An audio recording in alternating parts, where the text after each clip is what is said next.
Olá, eu sou o Lucas Gini e esse é o Freela Podcast, onde eu entrevisto freelancers e autônomos. Se puder, ajude o podcast a continuar dando uma colaboração de R$2 ou mais por mês lá no apoia.se/Freela Podcast e bora pra entrevista.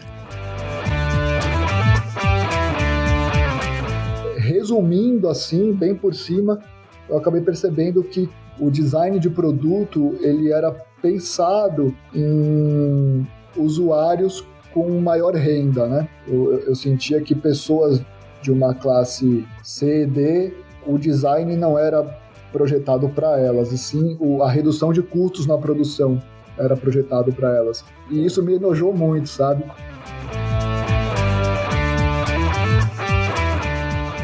Mas eu comecei a costurar essas máscaras, e aí a minha pira era fazer uma máscara que rolava você usar enquanto pedalava. Porque as máscaras de pano, você respira ofegante, você se sufoca com a máscara, né? E aí entrei na pilha de criar essa máscara. E aí eu criei uma máscara que ela tinha um arame por dentro que deixava ela rígida, e aí você conseguia pedalar e usar ela. E aí foi aí que eu comecei a aprender modelagem e costura. E daí pra frente a Grava foi se tornando o rolê da costura.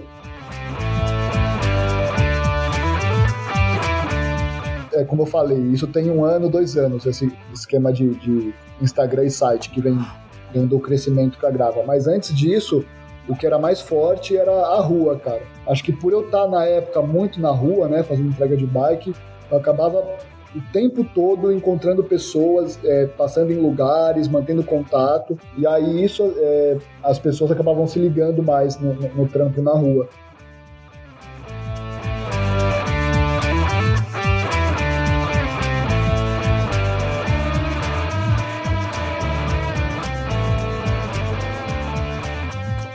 Olá, queridos ouvintes, estou gravando no dia 21 de novembro e eu vou conversar com o Pedro Iacones, que é designer de produto e fundador da Grava Interface. E aí, Pedro, como é que você tá? Fala, Gini, bom demais? Aqui tudo certo, cara, tudo em ordem. Bom demais conversar contigo, mano. Fazia tempo que eu já queria saber mais aí dos seus corres todos. E, eu costumo começar a conversa perguntando como que a pessoa virou freela, empreendedora e tal. Queria saber como que foi esse trajeto para você. Acho que a gente vai falar sobre estudos depois e até eu falei Grava Interface. Eu acho que é legal você explicar por que você usa essa palavra também, para não parecer que é tipo um designer de UX, tá ligado? Que é uma outra brisa. Não, maravilha, vamos nessa. Vamos começar então como eu comecei nessa vida de freela e bicos e autônomo. Essa pira já vem antes mesmo de faculdade ou coisa do tipo, né? Já quando na época de escola eu já me interessava em produzir algumas coisas, né? Mas tudo de uma forma bem como aprendizado, assim, né? Desde coisas gráficas como ilustrações, até coisas um pouco a ver com, vamos dizer assim, relacionados a design de produto, como desmontar e montar coisa, né? Minha curiosidade por bicicleta e skate sempre fez eu querer mexer muito em parafuso, em ferramentas. Pode crer. E aí acho que começa um pouco aí, né? E aí, com o tempo, isso foi se tornando mais curioso, fiquei mais curioso por montar e desmontar coisas, e aí mergulhei um pouco mais no mundo da bicicleta, e por conta de eu mergulhar mais nesse mundo da bicicleta, eu acabei enxergando algumas maneiras de como rentabilizar essa minha curiosidade e vontade por mexer nas bicicletas. E aí, a partir daí, eu comecei a descobrir caminhos possíveis que a bicicleta tinha de rentabilizar tudo isso, né? E aí, uns anos atrás, isso em 7 anos atrás, 7 anos atrás, fundei uma cooperativa junto com 2 amigos, que era a Ciclo Messenger. A gente fazia entrega de bicicleta. A Ciclo Messenger continua em atividade hoje em dia, não sei com que intensidade, mas continua com os fundadores. Mas a partir da Ciclo foi onde tudo começou a fazer mais sentido em, vamos dizer assim, empreender, né? Eu entender como funciona o capital para fazer as coisas funcionarem, pagar as contas com o próprio trabalho.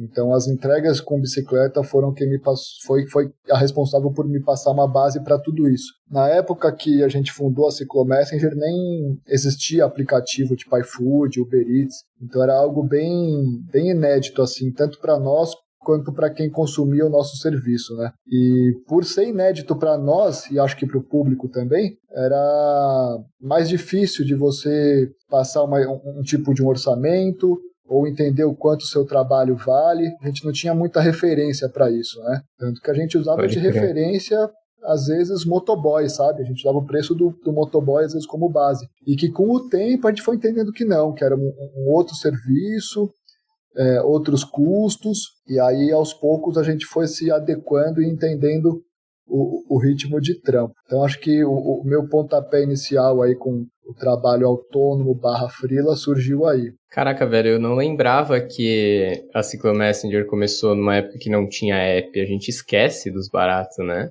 Tipo, esquece que existiu um tempo em que não tinha essa merda, tá ligado? Mas é muito louco que você já começou num pique de ter que cavar mesmo, né? Descobrir, entender precificação. Já falou de monetizar um interesse ali, então acho que já tinha esse instinto mesmo de querer, já que vai ter que trampar, trampar com uma coisa que te satisfaz, né? Foi exatamente isso, cara. Tanto que é isso, é uma época, como você falou, né? O tempo passa muito rápido, né, cara? Cada vez mais acho que essa sensação de tempo ela tem se tornado um volátil muito assustador quando a ficha cai, né? E realmente, nessa época não tinha os aplicativos de entrega, e isso foi bom e ruim pra gente. Bom porque foi um baita aprendizado, criar uma coisa onde não tinha tanta referência, mas era difícil de ter uma noção de mercado, né? Mas teve um lado bem negativo também, depois que os aplicativos surgiram, que era, acho que todo o autônomo tem essa dificuldade, que é você bater o preço de alguém grande, né? Então, a partir do ponto que surgiu o iFood, o Uber Eats, não tinha como a gente bater o preço dos caras, né? Era impossível. E a maneira que a gente tinha de bater de frente com os caras era realmente da pessoa que contratava o nosso serviço levar em consideração uma visão mais humanitária do negócio, né? Então, na época, a gente usava isso a nosso favor e também apresentava isso para o cliente, porque era um benefício para ele também na hora de realizar uma entrega. Ele tinha um contato direto com a gente. Enfim, era um lance que, acho que pensando em marketing do negócio, assim, era esse o diferencial. E a Ciclo surge de uma curiosidade minha, de uma vontade minha de juntar o útil ao agradável, né? Que era a ideia de trabalhar com algo que eu gostava e tornar isso realmente um trabalho, né?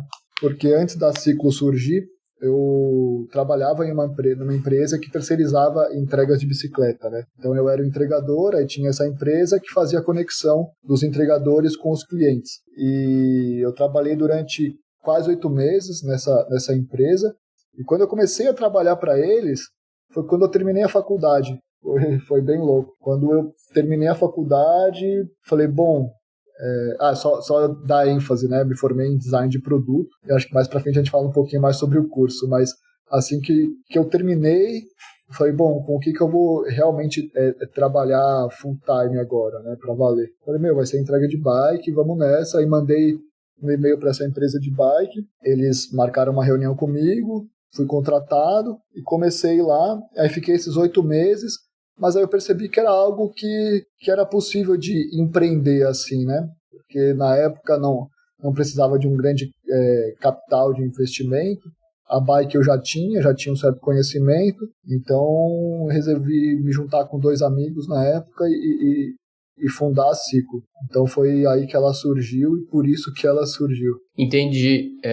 E aí você falou até do curso e tal... E, cara, eu já te ouvi falar que você nem tinha o plano de fazer faculdade a princípio, assim, né? Que não era um bagulho que te interessava muito, assim, sei lá. Como que surgiu, se surgiu, qual que foi o estímulo para fazer o curso, para escolher esse, que já tinha a ver, né, com você querer fazer as coisas com a mão e tal. Mas como que você se beneficiou disso também, ou não? Enfim, como que foi a experiência de estudar formalmente design de produto ali? Boa, legal. Rola aquela onda meio coletiva, né, de quando acaba a escola, acabar ingressando em uma faculdade, um curso, ou, enfim, alguma profissionalização ou foco em alguma coisa.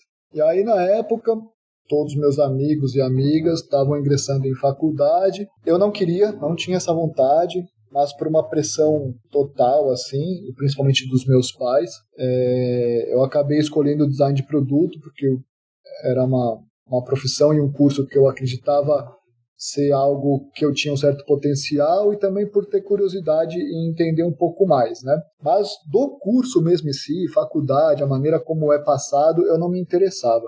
E até por isso que eu não queria fazer faculdade, eu pensava um pouco mais em fazer alguns cursos de um curto prazo e aprender um pouco mais na prática. Mas acabou não rolando, acabei fazendo a faculdade por conta de pressão mesmo, e por uma oportunidade também que rolou uma bolsa na faculdade que eu fiz, e comecei a cursar o curso. No primeiro, segundo ano foi interessante, assim, né? Mas logo depois eu fui entendendo que o design de produto, com uma visão de curso e profissão, era algo que não batia com as minhas ideologias, assim. Eu fiquei um pouco, vamos dizer assim, enojado de como o design de produto em si se comporta na hora de você produzir alguma coisa, na hora de você vender alguma coisa, e principalmente o porquê produzir, né?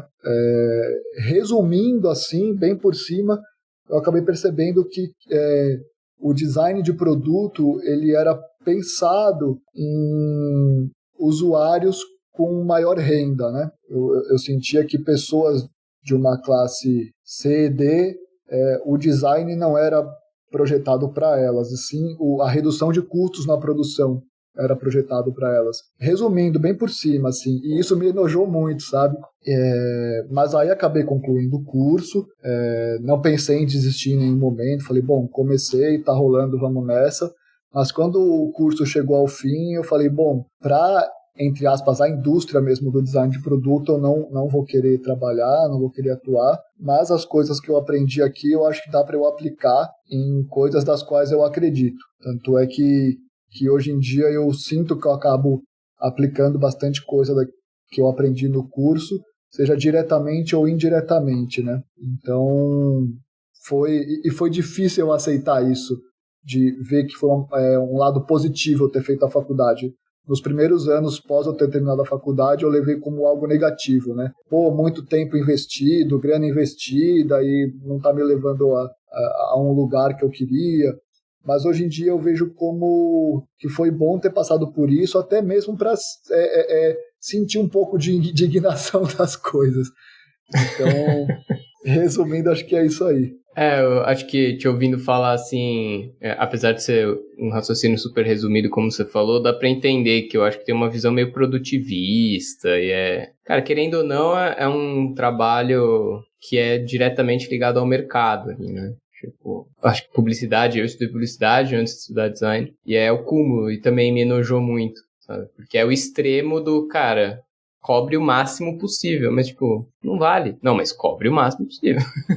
Sabe, tipo, umas ideologias muito doidas, assim, de se importar demais com o objeto ali, ou com a grana envolvida, e de menos com a experiência, às vezes. O que é muito contraditório com o design, né? Tipo, sim, esse mercado vai muito contra o que a gente entende que é projetar para as pessoas. Exato, exatamente. E aí acho que você acaba tendo essa visão também que eu tenho, que é como você falou, né? É projetar coisas para as pessoas, né? Se você for pensar, sei lá, o design de produto, acho que na raiz da questão do design de produto, se o homem das cavernas não tivesse projetado um martelo para, sei lá, abrir um coco, ele ia passar sede e ia morrer, entendeu? Uhum. Então acho que existe essa questão de coisas que realmente são necessárias e não ficar gerando as necessidades, né? Então, enfim, acho que isso é o que me motiva a seguir em frente com essas ideias de design e criações. Cara, e aí,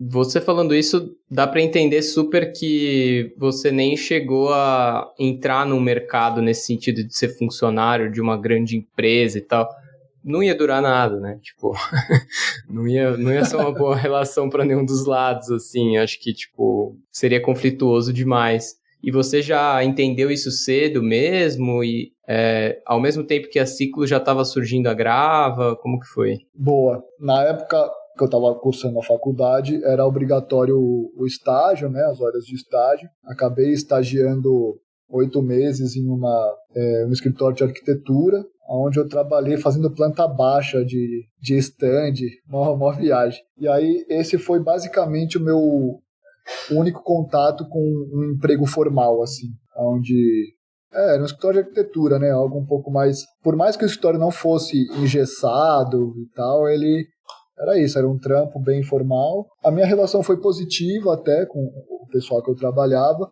mas era aquilo, não era uma coisa que eu acreditava, né? Não era uma coisa que me motivava, que me deixava instigado para chegar no trabalho ou chateado quando a hora do trabalho estivesse acabando. Era bem o oposto disso. E isso foi o que me fez concluir de que aquilo não serviria para mim, que eu preferiria ter uma instabilidade financeira do que uma estabilidade financeira e uma instabilidade comigo mesmo, né? E como eu disse, desde sempre, desde a época de escola, eu sempre gostei muito sempre fui muito curioso, né? Com produtos e produção. Então eu acho que por eu ter essa curiosidade de sempre mexer, isso sempre facilitou a produzir qualquer coisa, né? Então, eu sempre falo isso para amigos e amigas, de que se você sabe, por exemplo, fazer um bolo, isso vai te ajudar, de repente, a trocar uma lâmpada, porque você sabe o material da forma do bolo, que de repente é o mesmo material do soquete da lâmpada que você está pondo. Então, acho que quanto mais você está mexendo e curioso, acho que mais você vai conseguir entender e, consequentemente, fazer as coisas, né? E isso isso sempre esteve presente em mim, e aí cada vez mais eu sigo aperfeiçoando as coisas que eu gosto de fazer. E aí na época que eu estava nesse estágio da faculdade, eu tinha muita curiosidade em marcenaria.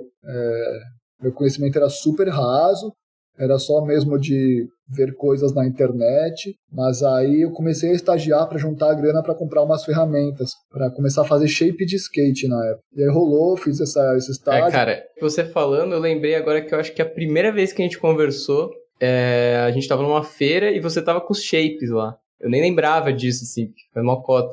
Mas acho que era meio nessa época, assim, sei lá, 2015, 16. É isso mesmo, cara. A primeira coisa que eu comecei a produzir, assim, verdade, isso vem antes da Ciclo, total. Eu falei, acho que da Ciclo, porque foi a parada onde mais se deu bem e eu consegui ter mais dimensão do que é o empreender, assim. Uhum. Mas na época, eu em 2014, 15, foi quando eu fazia os shapes de skate.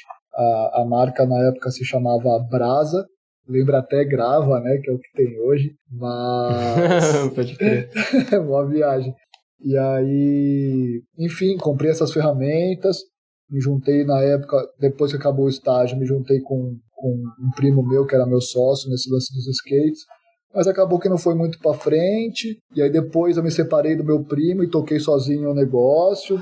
Durou por um tempo. Foi muito bom. Foi um aprendizado incrível, assim, porque eu pude ter a oportunidade de ter contato com as ferramentas e o processo da marcenaria. Isso também me aproximou de pessoas que tenho contato até hoje. E, enfim, acabou não indo muito para frente. E aí eu percebi que era difícil realmente de você ser autônomo e conseguir conciliar esse lance de grana, e enfim. E aí, depois, mais para frente, veio a Ciclo, onde eu percebi que a prestação de serviço era, para mim, era mais fácil do que você produzir e vender um produto, né?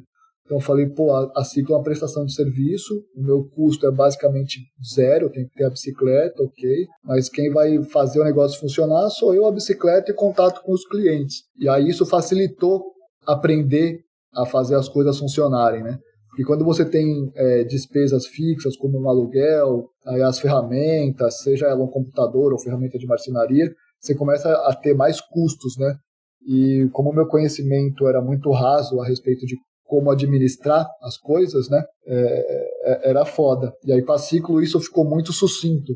E aí ficou prático de entender e fazer as coisas funcionarem. Pode crer, cara. E eu pensei numa pergunta, porque você falou da brasa e dos shapes, e eu também não sei exatamente qual que foi e é o seu relacionamento com a Lodo Boards, né? Que acho que veio depois, não sei se você participou ali, não sei se fazendo shape mesmo, se são só uns brother. Boa. Cara, a Lodo hoje em dia é composta na linha de frente ali o Rafael e o Bruno, que são irmãos, mas eu até brinco com eles assim que a Lodo é os skates bem-sucedidos na nossa visão, né? Eu não consegui fazer a brasa seguir para frente e a Lodo resistiu e vem resistindo aí já há 7 anos. E os caras começaram a fazer shape na garagem lá na Zona Leste. E quem é mais infiltrado no rolê do skate sabe como é injusta a produção de shape de skate, cara. É um trabalho insano você fazer um shape do zero, assim. O shape de skate você compra hoje por menos de 200 conto, e você produzir um shape de skate de maneira autônoma e artesanal, cara, eu venderia um shape a 600 pau, sabe? Senão não tem como pagar as contas. E os caras estão até hoje fazendo aí, e a minha ligação com a Lodo, ela é muito direta e sincera, assim. Desde o começo, eu sou amigo dos caras e vejo a Lodo tocando pra frente, assim, e já ajudei eles e sigo ajudando, e eles a mesma coisa comigo, assim, né? Então é uma troca de brother mesmo, muito sincera, assim. E a Lodo, pra quem não conhece, eu recomendo muito acompanhar aí nas redes, no Instagram. Eles têm um espaço físico hoje em dia que se chama Porta, que fica na Vila Madalena. Eu recomendo muito as pessoas tenham contato com eles, porque é um trabalho muito... Cara, é um trabalho que dá muito trabalho e os caras estão aí fazendo, sabe? De uma maneira de coração, assim. Então é um trampo que vale a pena uma troca de ideia pra você entender porque acho que tem muitas pessoas que não têm noção de como é trabalhoso produzirem algumas coisas, né? E acho que esse trampo do shape de skate, por mais que você não ande de skate, é interessante você entender só pra ver como é foda você produzir uma parada e tentar vender a parada e, enfim. Mas a minha ligação com a Lodo é essa, muito direta e muito de brother. Saquei, cara. Eu vou deixar o link aí também na descrição do episódio pra galera conhecer. E, cara, a Grava vem muito de um interesse, imagino, pela costura, né? Boa parte do trampo, além de projetar, é lógico, mas a mão na massa ali que vai exigir horas e horas, tem muito a ver com costurar, né? E isso foi um interesse que veio... Tipo, a costura veio primeiro ou a Grava veio primeiro, sabe? Boa. Falar um pouco da Grava agora, legal, acho que eu não falei muito ainda, dar uma introdução, então. Boa. A Grava, ela tá com 6 anos agora, mas pra valer mesmo tem 1 ano e meio, assim. Quando eu digo pra valer é porque tornou mesmo o meu trampo, assim, oficial. Antes desse 1 ano e meio, tipo 4 anos e meio, assim, ela foi sempre um plano B ou um plano C. E como que ela surgiu? Ela surgiu depois de um curso que eu fiz de estilogravura, um curso no Sesc. Aliás, para quem não conhece, vale a pena acompanhar o Sesc Pompeia nas oficinas semestrais deles, que chamam Oficinas de Criatividade. Isso que me fugiu o nome exato agora. Mas enfim, são oficinas semestrais que tem lá, num custo, num preço muito acessível, e eu já fiz algumas oficinas lá, e uma delas foi de estilogravura, e o trabalho de conclusão do curso era você aplicar uma estilogravura em uma superfície que não fosse papel. E aí eu decidi imprimir uma estilo num tecido, e aí acabei gostando muito do resultado, vi que era uma forma bem interessante de imprimir em tecido, e aí daí começa a Grava, né? Eu fiz uma série de 6 ou 7 gravuras, e uma delas era a logo da Grava, que é até hoje, que é esse capeta rosa. E... É ótima a descrição, né? Um capeta rosa, né? Muito engraçado. Outro dia eu trombei uma mulher na fila do correio, que eu tava com a camiseta da Grava, aí ela colou em mim e na Natália, que é quem trabalha comigo atualmente na Grava, e falou, pô, da onde que é essa camiseta e tal? Aí falou, pô, a gente que faz, não sei o quê. Ela, pô, que legal, porque eu vi uma galera na rua já usando e procurei no Google outro dia, Capetão Rosa.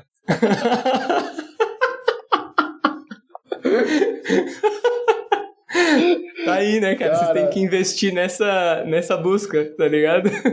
Tem que fazer o Google levar todo mundo que procura por Capetão Rosa pra Grava. E a gente ficou até comentando isso depois, né? Fazer várias hashtags, vários trends, colocar demônio rosa, capeta cor-de-rosa. Mas uma viagem.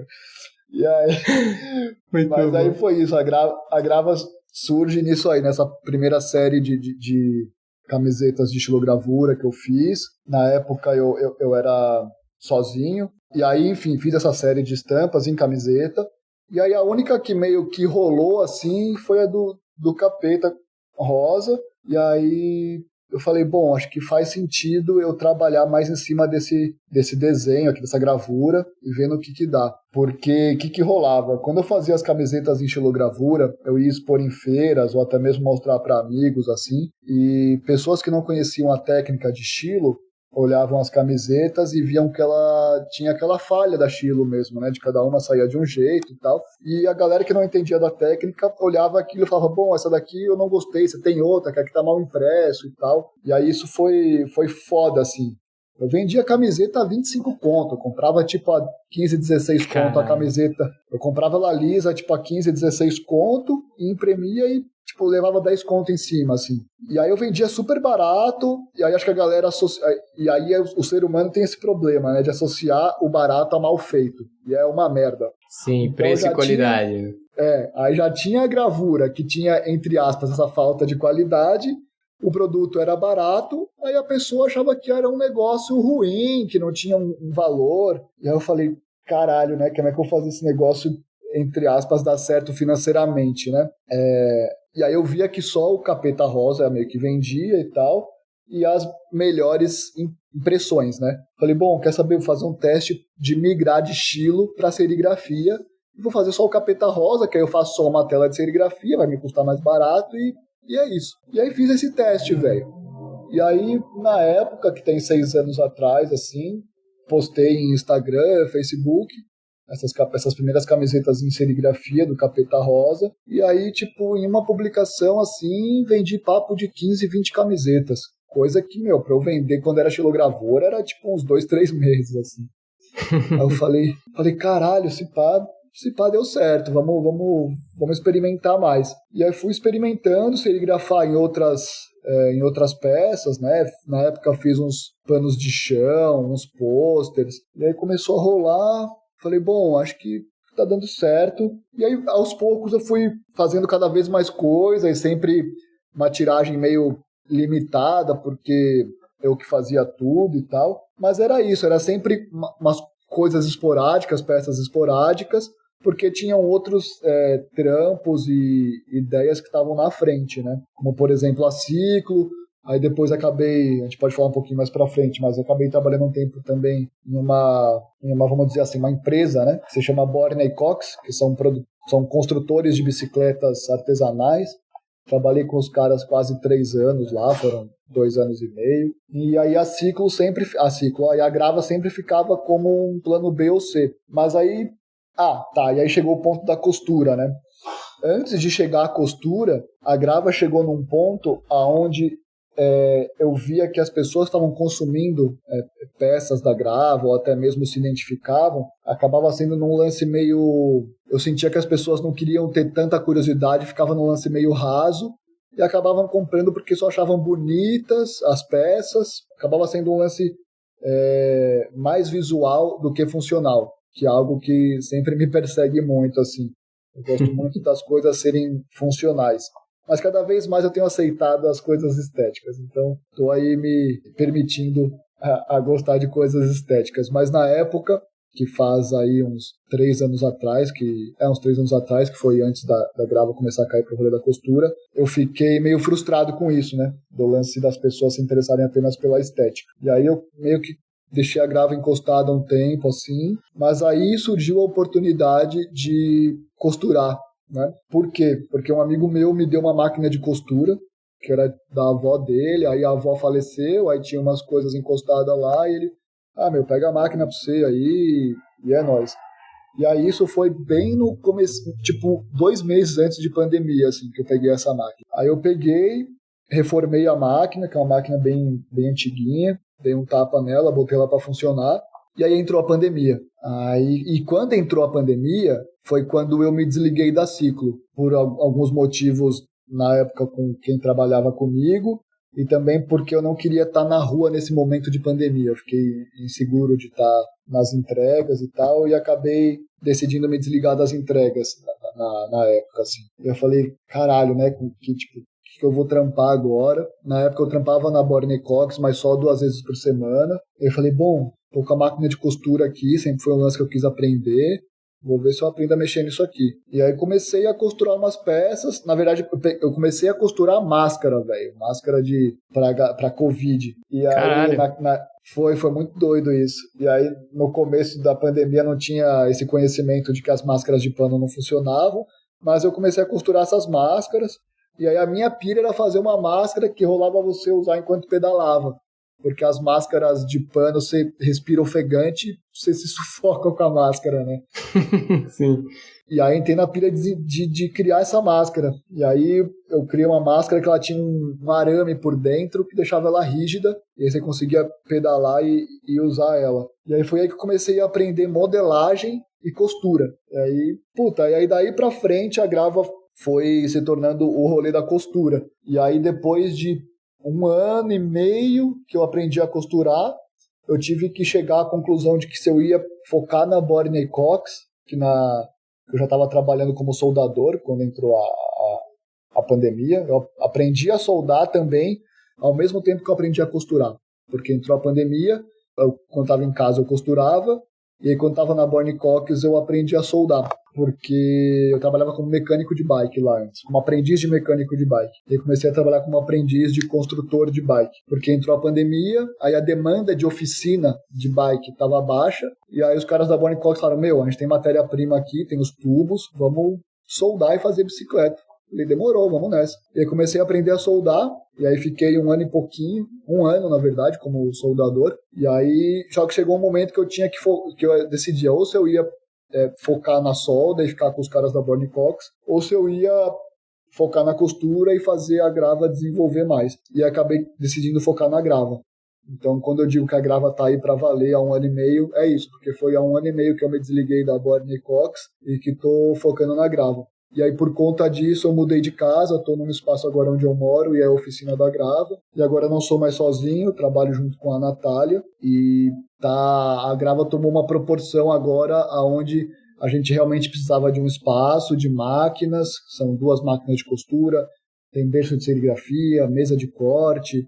Enfim, tem uma estrutura aqui. Coisa que não rolava antes porque, enfim, não tinha o espaço, mas também não tinha esse foco todo na Grava. Pode crer. E o caminho para desenvolver bolsas também foi meio natural, assim, porque, claro, já une com o universo da bike, mas eu que sou meio perdido em tempo, acompanho teu trampo faz tempo, mas eu não tinha noção que fazia 1 ano e meio que você estava focado nisso, assim, parece pouco tempo, tá ligado? Ou que você tinha começado a costurar no começo da pandemia, parece ontem, e já foi uma coisa natural, assim, começar a pensar em alternativas para carregar. Acho que viajar de bike também é um lance importante para você, né, então veio dessa necessidade também. Boa, eu sou um pouco perdido no tempo também, às vezes eu falo, 6 anos atrás, mas são 4 ou são 8,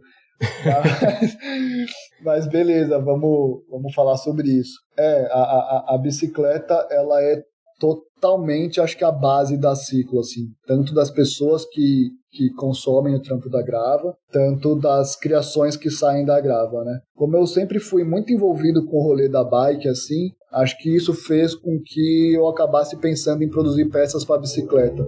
Exatamente porque eu acabo entendendo, né, o que é legal de se fazer ou não. Acho que voltando de novo naquele assunto das peças funcionais. E aí, bolsas para viagem para bike, quando a Grava surgiu, assim, depois desse lance da máscara e tal, eu percebi que as bolsas para bike era algo bem interessante de se fazer por N motivos. Tanto porque eu achava interessante eu produzir para mim, para eu usar, porque eu sentia que não era algo tão fácil de se encontrar no mercado, ou de que tinham peças que nem existiam e eu queria que elas meio que passassem a existir, ou também porque esses já existiam, só tinha coisa meio fora do Brasil, era tudo super caro e tal.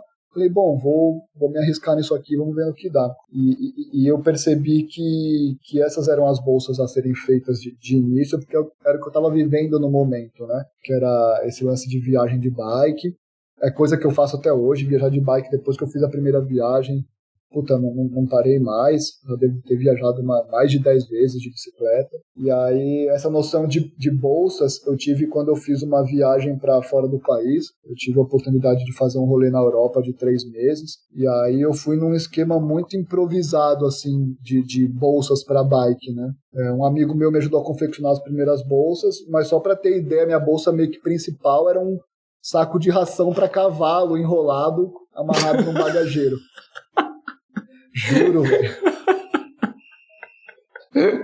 Caralho. Juro, velho. Foi, tipo, muito louco, assim, porque quando eu decidi fazer essa viagem, eu comprei a passagem, tipo, uns 3 meses antes da viagem, e eu não tinha nem a bike apropriada pra isso, assim. Comprei a passagem, falei, bom, é isso, né, bora. Aí comecei a agilizar a bike, beleza. Aí falei, fudeu, né? E as bolsas, né? Como é que eu vou amarrar as coisas e tal? E aí falei, bom, eu preciso de umas paradas impermeáveis, tá ligado? Essa era a ideia inicial, mais importante, né? Eu preciso de uma bolsa que seja resistente à água, porque se eu tomar uma chuva vai molhar minha barraca, molhar minhas roupas, eu tô fudido. Aí a grana também era curta para comprar certas bolsas que já existiam, mas coisa importada e tal. Aí eu falei, meu, saco de ração de cachorro, funciona, o bagulho é impermeável. E aí eu lembrei que no Parque da Água Branca tinha um lugar que tinha cavalos, falei, meu, saco de ração é assim, acho que de cavalo também é. Aí fui lá, pedi pros caras uns sacos, peguei um saco gigantesco, cabia um monte de coisa, e aí amarrei no bagageiro da bike. E aí, ao longo da viagem, quando eu cheguei lá na Europa, comecei a fazer a viagem, já começou a dar umas merda. De, tipo, o saco de ração funcionou, mas outras bolsas começaram a dar merda, o bagageiro deu merda. Surpreendentemente, loucura, o saco de ração foi fiel. Foi fiel, cara. Foi fiel. Tanto que, às vezes, aparecem amigos, assim, pedindo sugestão de bolsas e tal, meio na roubada, e aí já tem o bagageiro, não sei o que. Eu falei, meu, bota um saco de ração aí e vai embora, velho. Enfim, aí nessa viagem para Europa, muita coisa ficou clara na minha cabeça a respeito do mundo da bike, porque a Europa, por mais clichê que seja, ela é um país onde ela é um lugar onde a bicicleta funciona muito bem, independente do país que você for, cara. Eu fui de Portugal até a Alemanha e a infraestrutura que você tem lá para poder pedalar, seja numa cidade ou cruzar até uma fronteira, é bizarro, sabe? Então eu queria experimentar isso do que era um lugar quase utópico para bicicleta. E por isso eu acabei escolhendo a Europa, e aí isso me abriu muitas ideias, assim, tanto das ideias das bolsas para produzir, e de como, na época tinha ciclo, né, e de como fazer as entregas de bike funcionarem melhor, porque, para quem não sabe, lá na Europa essa cultura de entrega de bike ela é bem forte, assim, né?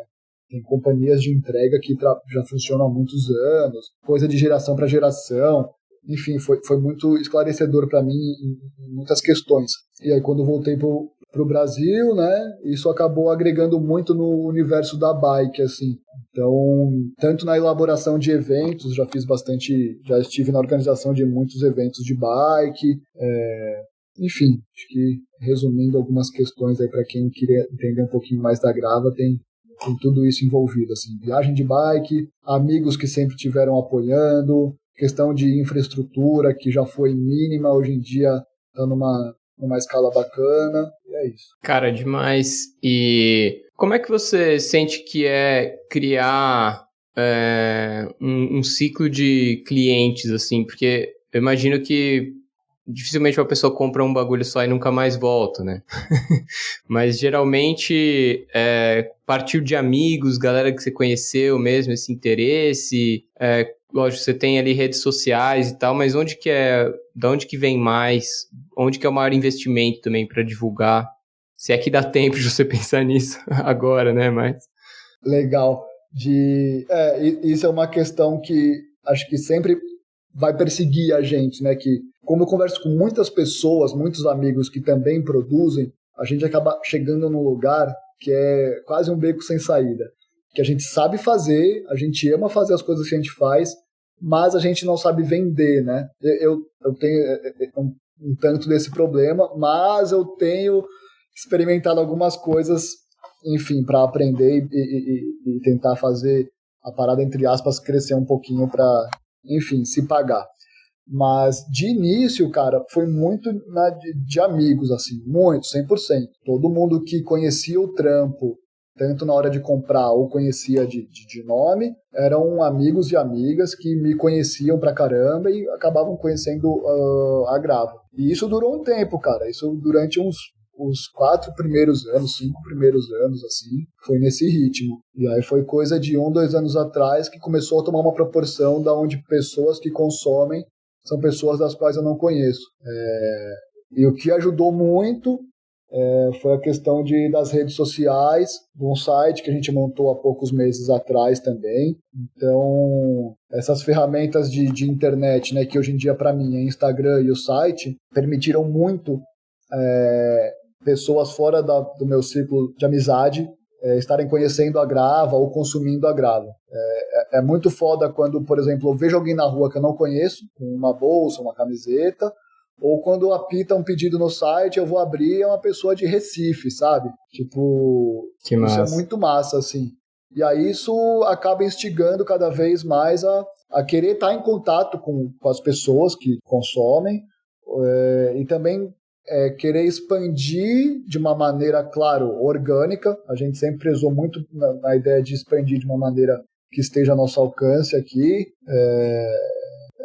Basicamente é isso, né? Acho que as redes sociais, a internet no geral, assim, ela é a base para nós, assim, na forma atual de contato com os clientes, com os amigos, mas também muito na rua, cara.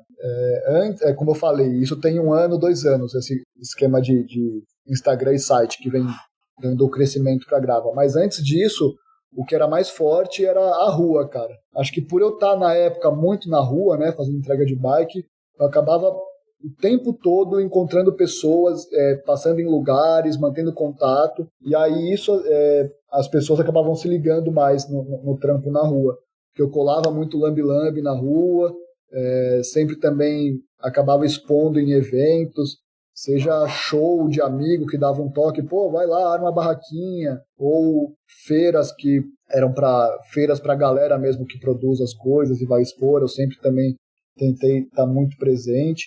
Então, de início foi muito a rua e hoje em dia tem sido mais a internet, né, que é o Instagram e o site. Entendi, cara. Até eu esqueci de perguntar antes, mas que eu falei da questão da interface, né, que até tem a explicaçãozinha ali no site e tal. Se quiser falar resumidamente aí por que esse conceito é importante dentro de tudo que você já explicou da história da Grava. Massa, legal.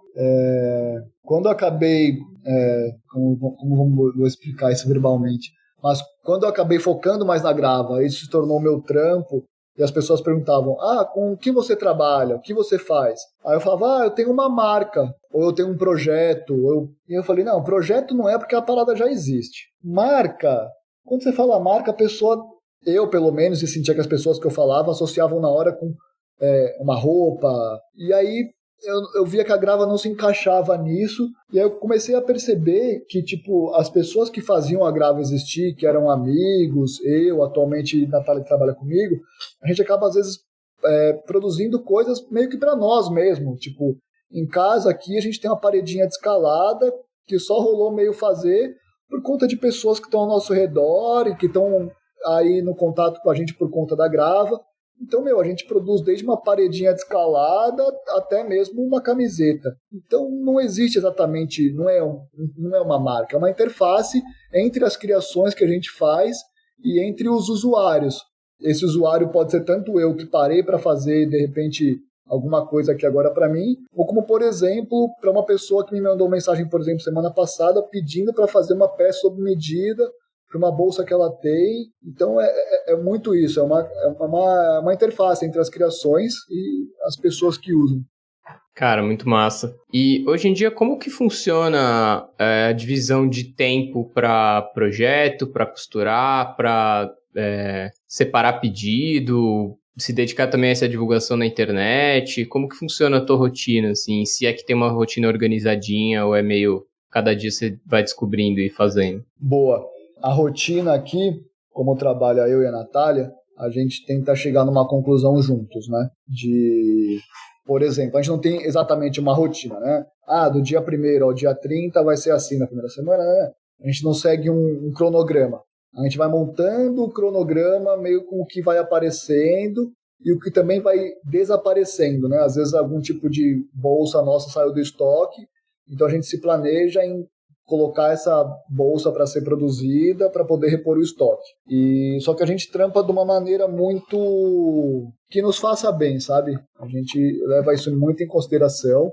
Então tem dias que às vezes a gente vai gastar mais tempo cozinhando do que costurando, né? Tipo, segunda-feira vamos no mercado ali comprar um lance e tal para cozinhar para a semana.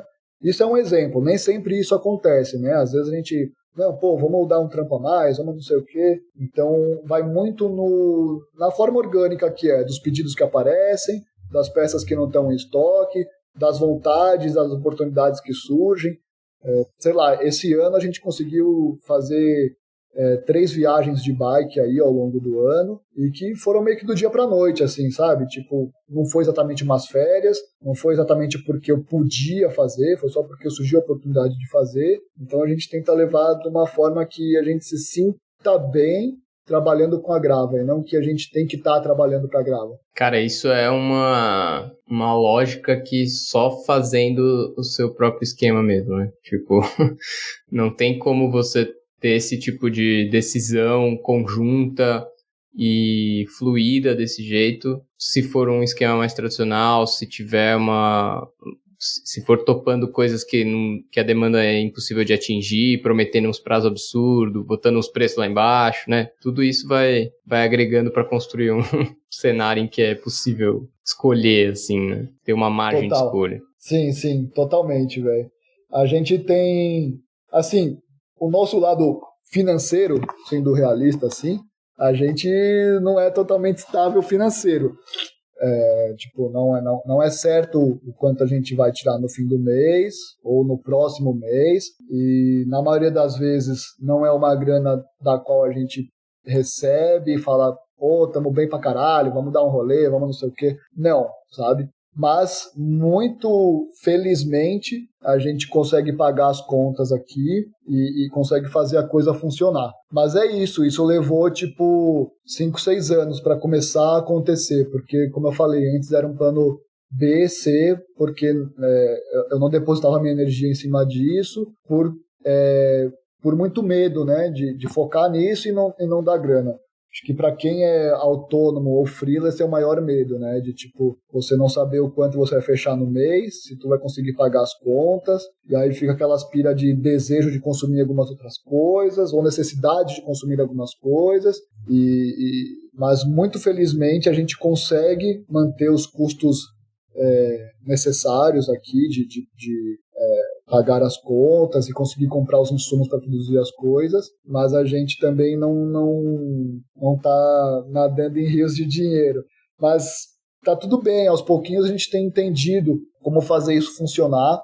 Até mesmo semana passada a gente estava meio passando a limpo algumas contas de custos de produção, e é isso, cada vez mais a gente tem entendido como a coisa funciona, desde contas de custo de produção, por exemplo, o quanto a gente tem que produzir para ter sempre o estoque abastecido. Então, acho que quanto mais a gente faz, mais a gente entende. E a gente estava semana passada passando a limpo alguns custos de produção, e aí a gente, enfim, também pesquisando um pouco como administrar as coisas, a gente chegou à conclusão de que, infelizmente, para o ano que vem, a gente vai ter que subir 20% de praticamente tudo aqui, porque a gente foi comprar um material que a gente usa muito, a gente foi ver o preço de um material que a gente usa muito, que se chama cordura, um material da cor preta. Nossas bolsas, todas as que tem cor preta, vai ser praticamente cordura. E aí, cara, do começo do ano para agora, a parada subiu 40% do custo. E a gente não reajusta o preço aqui desde que a gente começou a produzir as bolsas, velho, que tem 1 ano e meio. Então, a gente falou, meu Deus, tem coisa que a gente tá quase pagando para trabalhar. Se contar desde o custo da matéria-prima, nossa mão de obra, as contas de luz, de água, de internet, não sei o quê. Então a gente, infelizmente, chegou nessa conclusão de que a gente vai ter que aumentar 20%, porque senão a gente vai pagar para trabalhar. E isso é um lance, como eu falei anteriormente, a gente que produz, pelo menos eu e as pessoas que estão ao meu redor, a gente tem essa dificuldade em precificar as coisas e entender o quanto elas custam e o quanto elas devem ser vendidas, né? Então a gente tem se atentado aqui cada vez mais a entender isso para também não ficar na roubada, entendeu? Sim, e é um ponto de equilíbrio muito complicado, né? Você saber o valor e estar por trás de cada processo ali, correr atrás de cada fornecedor e costurar todo dia e não sei o quê. E saber que do outro lado, às vezes até existe um reconhecimento disso, mas, tipo, a pessoa vai ter que parcelar em 1.000 ou não vai conseguir comprar agora e vai ficar esperando um mês em que dê certo, né? Tipo, é um ponto de equilíbrio bem difícil de atingir, ainda mais pensando do que a gente falou lá atrás na conversa, do quanto te incomodou aqueles princípios da aplicação do design de produto ser muito elitizada de alguma maneira, né? Ser muito pensada para quem consegue investir uma grana maior em qualquer coisa. Só que aí, ao mesmo tempo, não é qualquer coisa. É um produto artesanal, projetado, né? Então, tipo, foda ficar batendo de todos os lados, assim. Total. Esse lance dessa balança, né? De você conseguir... Porque é isso, né? Quando eu falo da balança, é da pessoa que vai consumir e da gente que produz, né?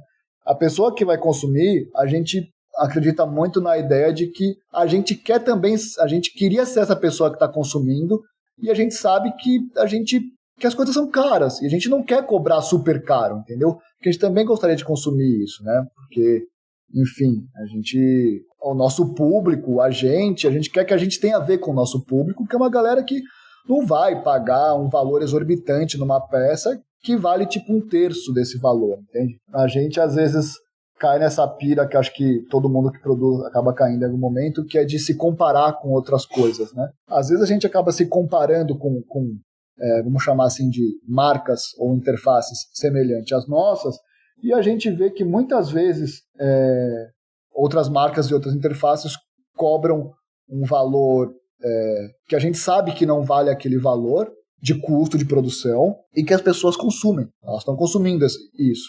A gente fala, pô, mas a gente não quer esse super lucro, né? Então rola sempre essa balança entre o valor que vai ser cobrado e o valor que custa para produzir, né? Mas também é isso, cada um cobra o valor que acredita. Eu não acho errado uma pessoa cobrar, sei lá, se um produto custa 50 para produzir, essa pessoa vende a R$900, o problema é com ela, mas é uma coisa que a gente não acredita, entendeu? Então, se custa R$50 para vender, a gente faz algumas contas de custo de produção e do quanto custa para a gente viver disso e vende esse produto, sei lá, a R$180, entendeu? Sim.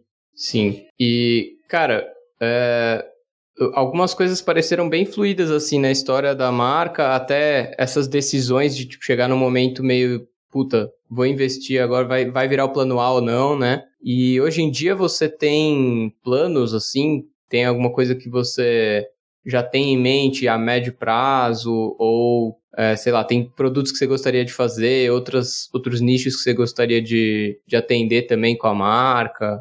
A gente acaba fazendo planos, né, na Grava a respeito de vontades, né? Acho que nossos planos têm totalmente a ver com vontades, na verdade. E essas vontades, elas são uma mistura do pessoal com a Grava, porque, na verdade, a gente para almoçar, o papo é Grava. A gente, não sei o que, vai viajar, tá viajando com as bolsas que a gente produz, com as bikes que a gente gosta de mexer. Então tem muito a ver com essas vontades pessoais e também necessidades, enfim, Grava e nós, que no caso, no momento, sou eu e Natália aqui. Acho que a nossa grande vontade e ambição no momento é fazer com que cada vez mais a gente consiga se divertir produzindo, assim, né? A gente tem muita vontade de tentar passar um tempo fora de São Paulo, de repente, produzir fora daqui, e a internet está aí para colaborar. A gente tem gostado muito de escalar, né? A escalada é algo que está bem presente agora, né? Como a bike já foi e ainda é bem presente, a escalada tem tomado um pouco de conta disso. Então, a gente tem pensado em produzir peças de escalada, tem vontade de sair de São Paulo para ficar mais próximo de locais onde é possível escalar na rocha. Isso é só um exemplo, né? Mas é isso, a Grava e nós, as vontades são praticamente as mesmas, porque se a gente está curtindo escalar, vamos produzir peças para escalada. Estamos curtindo pedalar, vamos produzir peças para quem pedala. E a gente também tem uma vontade muito grande, que é de, além de produtos, começar a oferecer algumas coisas que não são produtos, em prestação de serviço. A gente tem vontade de ensinar pessoas a costurar, a gente tem pensado um pouco aqui a respeito de um curso de costura, a gente tem pensado em começar a voltar um pouco mais para a rua aí, com um trabalho de lambe-lambe, explorar um pouco mais questões gráficas. A gente sempre explorou, né? A gente tem essa questão da xilogravura, da serigrafia, sempre esteve muito presente no trampo, mas, enfim, queremos explorar um pouco mais disso. E aí, para tudo isso acontecer, infelizmente, o dinheiro tem que entrar porque são horas trabalhadas, né? E aí, de novo, aquele lance da balança, né? De, tipo, como faz isso ser rentável para poder ser produzido? Ou não, essa coisa não precisa ser rentável, então para produzir não precisa. Esse tema do curso de costura, por exemplo, a gente quer muito fazer um esquema de que são 4 vagas, 4 alunos, onde vão ser 3 pagantes e um que não tem a condição de pagar. E aí, enfim, tentar chegar sempre num equilíbrio assim que seja possível da coisa existir. Massa.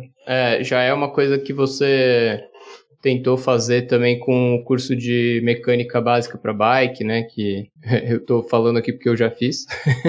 Então, também tô ligado que sempre foi uma preocupação de tornar essa experiência o mais acessível possível para todo mundo, assim, né? É exatamente isso. Acho que a acessibilidade tem muito a ver da coisa funcionar, né? Porque se você não torna a coisa acessível, o mínimo que for, né? Eu acho que você acaba limitando muito, né? O quanto isso é acessível. Então, vamos supor, o curso de mecânica de bicicleta que você citou, é um curso que eu tento formar turmas mensalmente, eu estou um pouco parado nisso no momento, mas era isso, era um curso onde eram 4 ou 5 vagas, dependia da turma, onde 4 ou 5 eram pagantes e um não. O valor era R$120, acompanhava o curso, o Mazine, e uma pessoa que não pagava. Quando eu faço o curso, a pessoa que não paga é uma pessoa sorteada, não tem a ver com uma pessoa que não tem a condição de pagar, mas acho que vai passar a ser assim as próximas turmas. Então é isso, foi uma questão que eu, Pedro, sempre levei em consideração, né? Esse lance da acessibilidade. Até porque quando eu tenho vontade de produzir alguma coisa ou aprender alguma coisa, muitas das vezes é trocando ideia com pessoas que já fazem, e essas pessoas sempre contribuíram muito comigo, né, na troca de conhecimento, e nunca me cobraram nada por isso. Então eu acho que é isso, cara. O conhecimento e acesso a muitas coisas se você é a pessoa que produz esse conhecimento, que passa esse conhecimento, ou que produz algum produto e quer ver isso funcionar, não tem uma maneira, acho que mais justa do que você realmente botar isso para rodar, né? E o dinheiro, ele está aí para impossibilitar de alguma forma. Então, acho que se a gente consegue pôr na balança o custo e tal, acho que não é nada mais justo. Boa. E, cara, teve alguma história que foi marcante, assim? Você contou vários momentos de virada, de decisão, a influência de coisas que você curte, de pessoas que passaram aí pela trajetória, amigos, amigas e tal. Tem alguma outra história que você achou que foi relevante, assim, pra tua história profissional, pra Grava, enfim?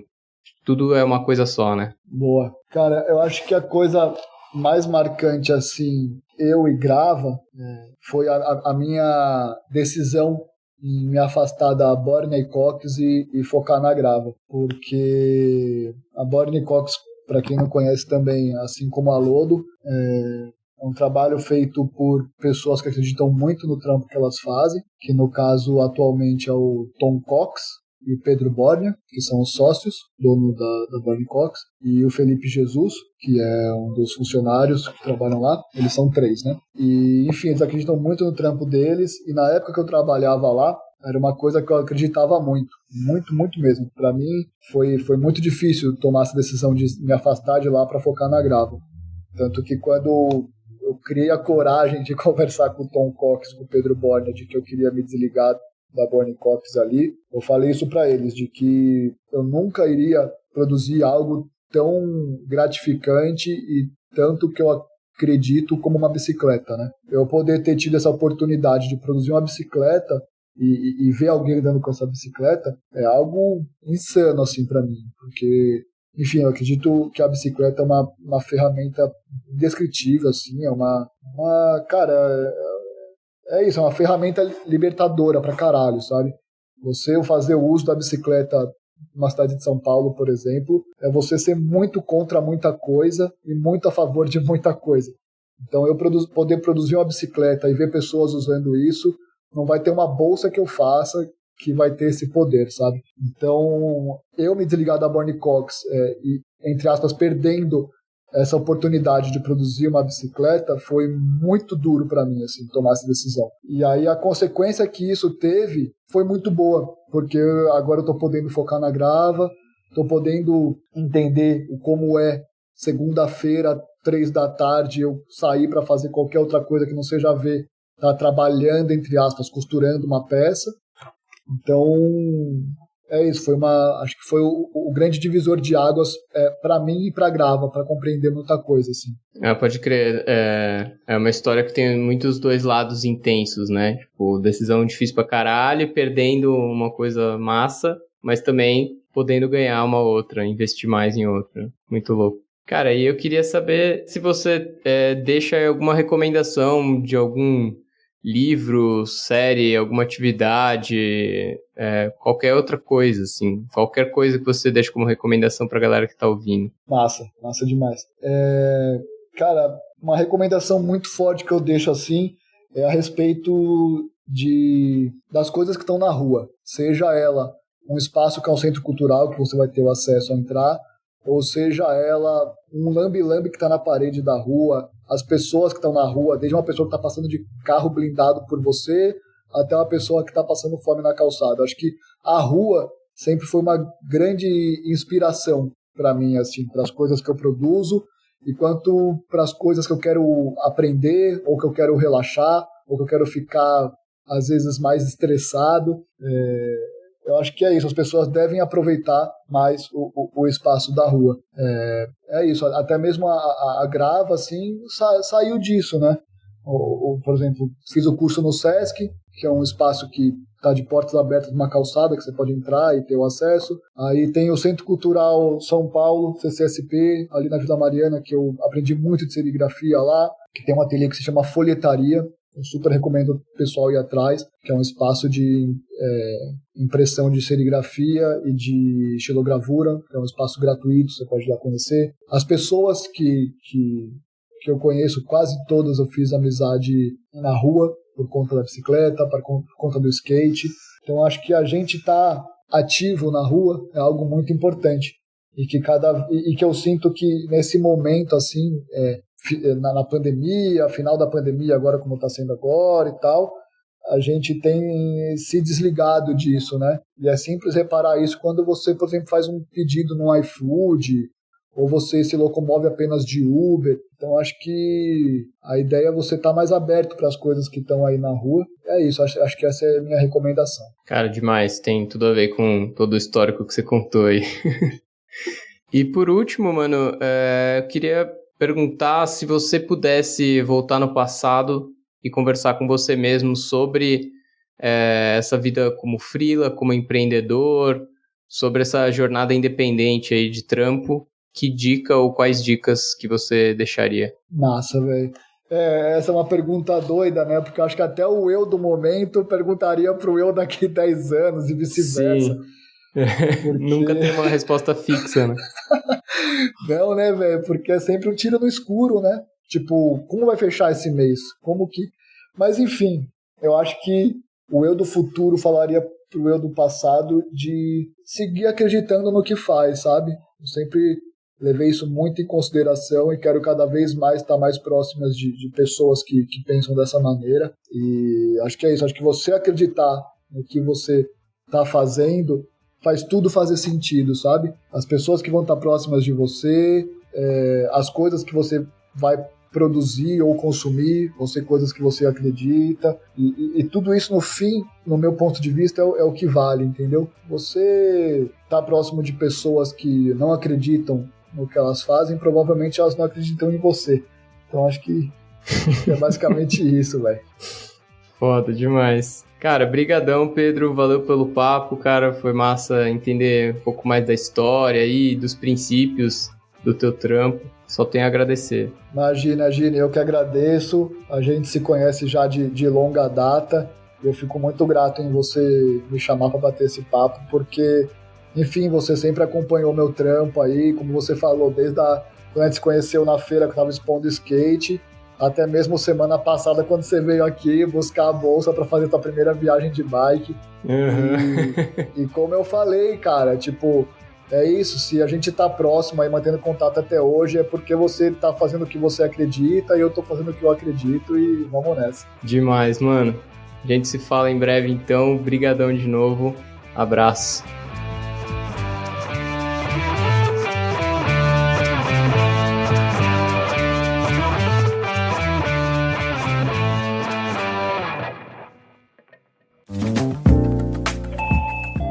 Você ouviu uma edição fonohouse.com.